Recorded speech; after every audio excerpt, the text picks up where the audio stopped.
So చాలామంది రకరకాల పుకార్లు పెడుతున్నారు.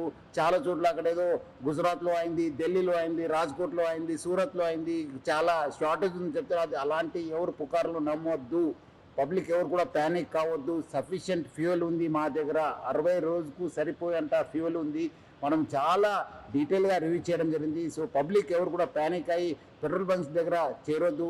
మీకు సఫిషియెంట్ స్టాక్ ఉంటుంది. ఎవరు కూడా ఫుల్ ట్యాంక్ చేసుకొని మళ్ళీ అనవసరం కూడా ఇబ్బంది పడొద్దని చెప్పి నేను మరీ కోరుతున్నాను.